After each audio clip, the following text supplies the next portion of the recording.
माझं नाव डॉक्टर सुयश हनुमंत लावणे. मी central मार्टचा general secretary आहे. 23 ऑक्टोबर 2025 या दिवशी सण आहे आपला दिवाळीचा होता आणि दिवस होता भाऊबीजेचा. त्या भाऊबीजेच्या दिवशी पलटण येथे कार्यरत असलेली आपली एक मेडिकल ऑफिसर डॉक्टर संपदा मुंडे ही आपलीपैकी एक भगिनी होती. भाऊबीजेच्या दिवशी ह्या भगिनीला आपल्या जीवाशी मुकावं लागलं. त्या भगिनीने आजपर्यंत जूनपासून ते ऑगस्टपर्यंत तिने वारंवार सरकारला तक्रारी दिल्या, वारंवार लेटर्स दिले. त्या लेटर्समध्ये तिनं व्यवस्थित बऱ्यापैकी अधिकाऱ्यांची नावं नमूद केली आणि तिच्या ज्या कंप्लेंट्स होत्या त्या कंप्लेंट्स अशा होत्या की तिला फेक सर्टिफिकेट्स देण्यासाठी प्रवृत्त केलं जातं, तिला तिचे रिपोर्ट्स बदलण्यासाठी प्रवृत्त केलं जातं. त्या तरुणीचा किंवा त्या बहिणीचं आपल्या एकच म्हणणं होतं की अशा प्रकारे माझ्यावरती जो त्रास होतो आहे त्या त्रासाविरुद्ध, त्या कंप्लेंट्सच्या विरोधात, काहीतरी तक्रारच्या विरोधात ॲक्शन झाल्या पाहिजे. परंतु वास्तविक पाहता ॲक्शन झालेलं नाही. तिनं RTI फाईल करूनसुद्धा दिल्या की त्या कंप्लेंट्सवरती काय काय ॲक्शन होत आहे. त्याच्या विरोधात तिच्यावरतीच कंप्लेंट केल्या गेल्या किंवा तिच्यावरतीच चौकशी लावली गेली की सिस्टीमला किंवा पोलिसांना ती कोऑपरेट करत नाही या रिगार्डिंग. त्या रिगार्डिंग ज्यावेळेस चौकशी समिती स्थापन केली, तिनं 4 पानाचं एक पत्र लिहिलं. त्या पत्रामध्ये तिनं तिच्यावरती होणारे अत्याचार नमूद केले. तिनं व्यवस्थित सरकारी अधिकाऱ्यांचे काही नावं नमूद केले, पोलीस अधिकाऱ्यांची नावं काही नमूद केली.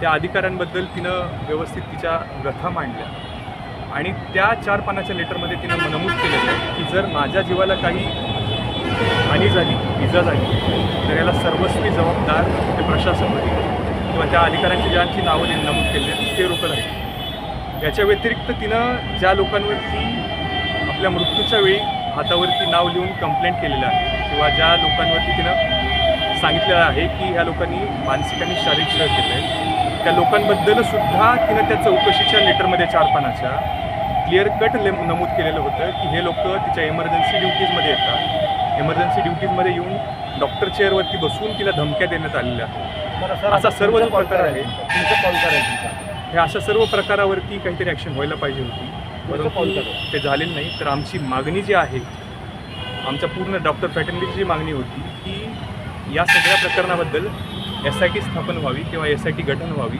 आणि तिची व्यवस्थित चौकशी व्हावी, ही आमची प्रमुख मागणी आहे. याच्या व्यतिरिक्त आमच्या ज्या मागण्या आहेत की ही एक खूप गरीब कुटुंबातून येणारी मुलगी होती, तर तिला तिच्या घरच्यांना कुठल्याही प्रकारे तो जो लॉस आहे तो भरपाई करता येणार नाही, परंतु अशा एका कुटुंबाला एक कॉम्पन्सेशन भेटावं ही आमची दुसरी मागणी.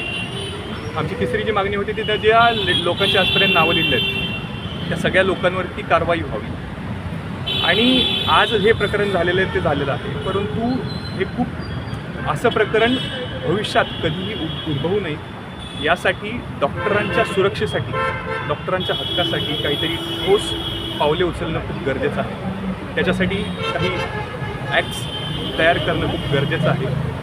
वास्तविक पाहता मेडिकल कॉलेजेसमध्ये सुद्धा आजही तेवढी व्यवस्थित सुरक्षा उपलब्ध नाही. तर आमची मागणी राहील ॲज अ मार्ड की व्यवस्था जी सुरक्षा व्यवस्था जी आहे प्रत्येक मेडिकल कॉलेजेसमध्ये वाढवली पाहिजे. मी डॉक्टर राहुल कन्नमवार, राष्ट्रीय वैद्यकीय अधिकारी संघटनेचा राष्ट्रीय वैद्यकीय अधिकारी संघटना गट यांचा राज्याध्यक्ष आहे. आणि झालेल्या घटनेबद्दल आज आम्ही सगळे एकत्र आलेलो आहोत. आमच्या स्वर्गीय संपदाताईला श्रद्धांजली अर्पण करायला आम्ही आलो आहोत. पहिल्यांदाच अशी घटना घडत आहे की तिथे सगळे संघटना, आरोग्याशी निगडीत असलेल्या सगळ्या संघटना, पॅरामेडिकल असो किंवा मेडिकल संघटना असो, सगळ्या एकत्र आलेलो आहोत आणि आम्ही भाऊबीजेच्या श्रद्धांजली कार्यक्रम केला आहे. जे काही आमच्या ताईवर अन्याय झाला त्याच्यासाठी आमच्या संघटनेने प्रथमतः आवाज उठवला होता आणि त्याला बाकीच्या संघटनेने आम्हाला साथ दिली. आमची प्रथमतः जी मागणी होती आमच्या संघटनेची की अतिशय आम्ही शिस्तबद्ध पद्धतीने आम्ही हे आंदोलन आधी छेडलं होतं.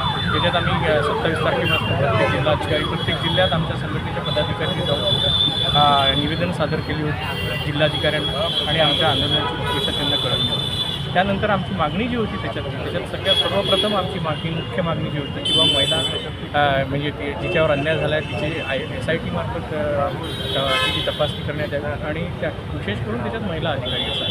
आपण आता समाज म्हणजे याच्यावर पाहतच आहोत, मीडियावर पाहतो की आता दिवसापासून आपल्या प्रिंट मीडियावर म्हणा किंवा पत्रामध्ये माहिती प्रकाशित होत आहे की बाबा SIT स्थापन झालेली आहे आणि तिच्यावर कारवाई लवकरात लवकर सुरू होत आहे. SITचं कार्यकाळ लवकर सुरू होत आहे त्याचा. तर निश्चितच की कुठेतरी न्याय मिळेल आणि न्याय देताना पारदर्शकता राहील, क्लिअर कट असं हे राहील. जो कोणी दोषी आहे त्याच्यावर लवकरात लवकर कारवाई होईल हीच आमची अपेक्षा आहे.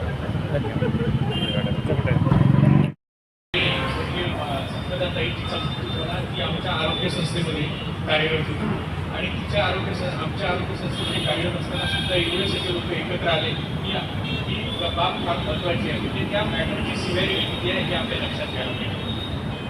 तिचं म्हणणं जे ती म्हटलं होतं जसं आमच्या प्रेसिडेंटनी पण सांगितलं, बाकीच्यांनी पण सांगितलं की तुम्ही रिटर्न कंप्लेंट्स दिल्या होत्या, पण त्याच्यावर सुद्धा कॉन्फिडन्स देण्यात आलं नाही. उलट तिच्यावरच चौकशी केली. तिचं जी काही तिलाच नंतर जेव्हा कळलं की आपण हे करू शकत नाही तर तिने जातावेळी हातावर घेऊन केली. सरांनी पण सांगितलं आपल्या IMAच्या नागपूरच्या प्रेसिडेंटनी की बुवा ते काय आहे, सुसायडल आहे, होमोसायडल आहे याचा तपास व्हायला पाहिजे. या सगळ्या गोष्टी आम्हाला इमिजिएट लक्षात आल्या. त्या संघटनेच्या मार्फत आम्ही 2 शिष्टमंडळ सुद्धा पाठवले होते. एक शिष्टमंडळ तिथे कार्यरत होती त्यांना तिथे पाठवलं होतं, एक शिष्टमंडळ त्याच्या राहण्यात. आम्हाला जो अहवाल भेटला त्याच्यानंतर आम्ही मीडियासमोर गेलो आणि त्याच्यानंतर आम्ही आमच्या आंदोलनाची रूपरेषा आखली आणि त्याच्यानंतर आम्ही पहिली डिमांड आंदोलनाची जी होती ती आमची होती SIT स्थापन करा आणि ते पण महिला IPS अधिकाऱ्याच्या माध्यमातून. आणि ती आमची डिमांड सगळी आम्ही दिली आणि आम्ही 7 तारखेपासून जे आंदोलन करणार होतो त्या डिमांडला काही करून आज जे आपण आपल्या मीडियाच्या माध्यमातून आम्हाला दिसलं आहे की SIT स्थापन झाली आहे, बँकेचे त्या नाव आलेलं आहे. तर आमच्या सगळ्यांचीच विनंती आहे की लवकरात लवकर हे फास्ट ट्रॅकमध्ये घेऊन तिला न्याय मिळाला.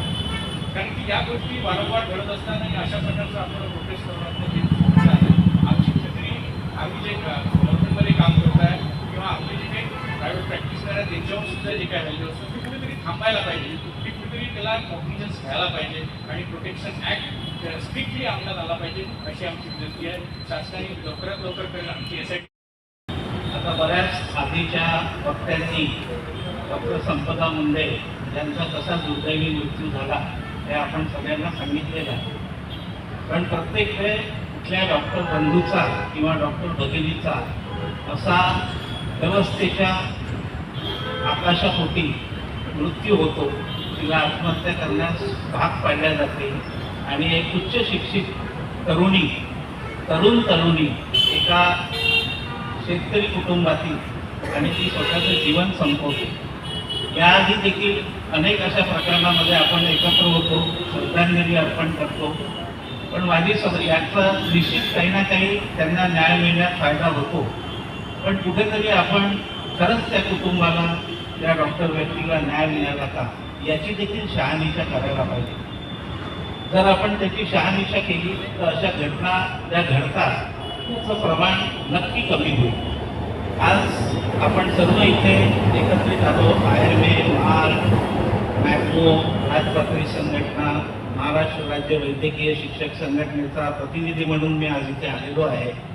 संपूर्ण महाराष्ट्र राज्य वैद्यकीय शिक्षक संघटनेतर्फे मी आज डॉक्टर संपदा मुंडे यांना भावपूर्ण आदरांजली आणि श्रद्धांजली अर्पण करून माझे 2 शब्द संपतो.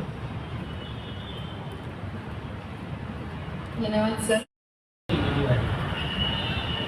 ती आत्महत्या नसून ॲक्च्युली तो एक प्रकारचा खूनच आहे. त्यांना आत्महत्या करण्यासाठी कोणी प्रवृत्त केलं, का बरं प्रवृत्त केली? एक मध्यम कुटुंबातून आपली मुलगी मेहनत करून स्वतःचा पाय उघडून डॉक्टर बनली आणि रुग्णाची सेवा करत म्हणतात येथे हा जो प्रकार घडला हा अतिशय दुर्दैवी प्रकार आहे.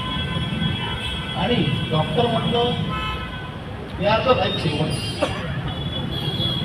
Don't harm them. ॲक्च्युली फील्डवरती काम करत असताना डॉक्टरांना वेगवेगळ्या पद्धतीचा मानसिक त्रास म्हणत ड्युटी, त्यांना 24 तास ड्युटी असते, त्याच्यामध्ये ते आपलं सर्वस्व पूर्ण वेळ देऊन तनाने सगळ्यांची सेवा करतात. आणि अशा डॉक्टरांसोबत वारंवार घृणित होणे हे अतिशय निंदनीय आणि चुकीचं आहे. म्हणजे जे लोकांना वाचवतात, लोक त्यांच्या जीवावरती उठतात, ही एवढीही अजून आपल्याकडे जागृती आलेली नाही. हा अत्यंत दुर्दैवी प्रकार झालेला आहे. आपण सर्वांनी मिळून डॉक्टर संपदा मुंडे यांना श्रद्धांजली वाहिलीच आहे. परंतु माध्यमावरती काही मी काहीच बघितल्या किंवा काही असे न्यूज बघितल्या त्याच्या इथे एक दुःखद घटनाची घडली. डॉक्टर संपदा मुंडे, स्वर्गीय डॉक्टर संपदा मुंडे यांच्या दुःखद निधनाबद्दल त्यांना आपण श्रद्धांजली देण्यासाठी इथे जमलो आहोत. मित्रांनो, 24 ऑक्टोबरला जी घटना घडली, मला वाटतं आपण सगळेच याबाबत अवगत आहोत आणि त्याच्याबद्दल जास्त न बोलता एवढं काही बोलू शकतो की जे प्रस्तुत केलं गेलं, जे दाखवलं गेलं की ही आत्महत्या आहे, पण सदृश जे पुरावे आहेत किंवा जे सिनेरिओ होता अशा ठिकाणी आत्महत्या करणं किंवा अशा कारणासाठी किंवा त्यांनी लिहून ठेवलेले जे लेटर्स आहेत त्याच्यावर हे लक्षात येतं की ते आत्महत्या असून कदाचित तो मर्डर आहे. एक महिला डॉक्टर जी आपल्या रुग्णांच्या सेवेमध्ये व्यस्त होती, जी आपलं कर्तव्य बजावत होती, प्रामाणिकपणे जी आपली नोकरी करत होती आणि सर्वांना आपली रुग्णसेवा देत होती, अशा वेळी अशा प्रामाणिक एक डॉक्टर मुलीला अशा प्रकारे मृत्यू यावा ही फार दुःखद घटना आहे. समाजकंटक जशा लोकांना म्हणजे त्याच्यामुळे ही घटना घडली. अशा या समाजकंटकांना समाजात काय स्थान असावे, त्यांना काय शिक्षा मिळावी यासाठी बरेचसे शासनाने नियम केले आहेत, शिक्षा तरतूद केल्या आहेत, पण त्याचा अभाव आपल्याला जाणून येतो. एखाद्या रुग्णाने एखाद्या हॉस्पिटलवर हमला केला, एखाद्या रुग्णाच्या नातेवाईकांनी फी देण्याबद्दल किंवा रुग्णालयाचा बिल देताना किंवा अजून कुठल्या कारणाने त्या हॉस्पिटलवर हमला केला, त्या हॉस्पिटलच्या डॉक्टरला किंवा त्याच्या स्टाफला मारहाण केली, तर तिच्याबद्दल कडक कायदे आपल्या शासनाने नेमले आहेत, ठेवले आहेत. पण त्या कायद्यांचा कुठेच उपयोग होत नाही किंवा ते अंमलात आणले जात नाही. आमची शासनाला एवढीच विनंती आहे की या केसमध्ये पण तुम्ही प्रामाणिकपणे SITला त्यांनी आता SITचा प्रमुखाचं नाव डिक्लेअर केलंय, पण आता माहित नाही SIT कधी फॉर्म होते. आता त्या प्रमुख मॅडम आहेत, त्यांनी SIT फॉर्म करावी, प्रामाणिकपणे या घटनेशी रिलेटेड सर्व डॉक्युमेंट्स कलेक्ट करून प्रामाणिकपणे त्याला शोध लावा आणि या जेवढे अपराधी आहेत त्यांना कठोर शिक्षा व्हावी. सोबतच या अशा घटना पुढे घडू नये किंवा या घटना इव्हन प्रायव्हेट हॉस्पिटलचं मी जे बोललो, प्रायव्हेट हॉस्पिटल्समध्ये जे दररोज ज्या घटना घडतात त्या घटना घडू नयेत, त्याकरता जे कायदे आहेत ते कायदे समजा कठोरतेने अंमलात आणले तर नक्कीच त्याचा फायदा होईल. अधिकारी आणि अनेक वर्ष जातात पराकाष्ठा करून, कष्ट करून एक डॉक्टर बनायला, एक डॉक्टर निर्माण व्हायला, आणि अशा या डॉक्टरनी कुठल्या काही कारणाने आपला जीव संपविला, आत्महत्या केली. या कृत्याच्या अनुषंगाने याची सखोल चौकशी SIT नेमून शासनाने करावी या प्रथम मागणीसह बहुधा सर्व संघटना उपस्थित झालेल्या होत्या. एकामेकाशी समन्वय आणि सांगड घातलेली आहे.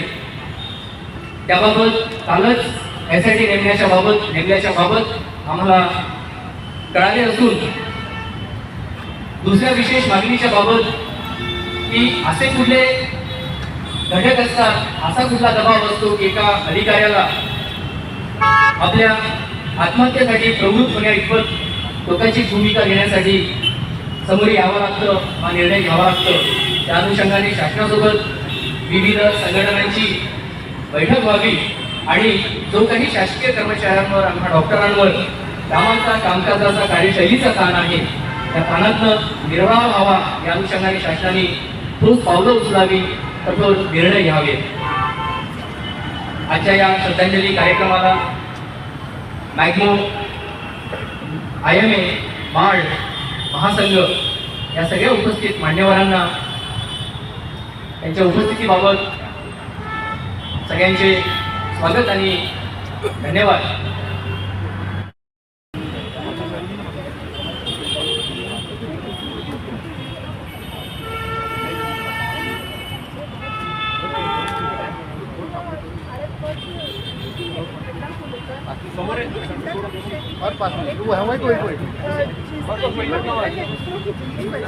और आज अपनी जिंदगी को आज खत्म कर दिया।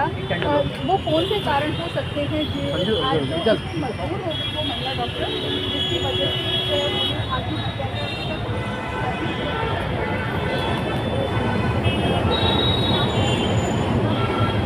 आजपर्यंत मेडिकल फ्रॅटर्निटीमध्ये सगळ्या संघटना सोबत येऊन पहिल्यांदाच एक डॉक्टरांच्या आत्महत्ये प्रकरणी जे काही घडलेलं आहे त्या डॉक्टर संपदा मुंडे यांना श्रद्धांजली देण्यात सामूहिक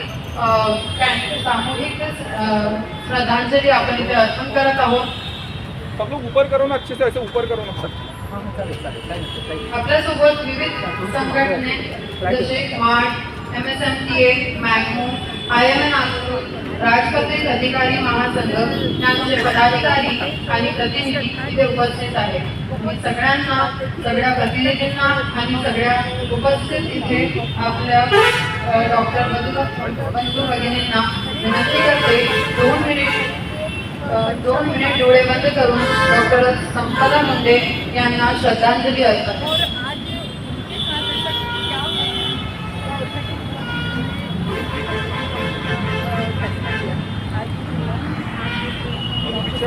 एक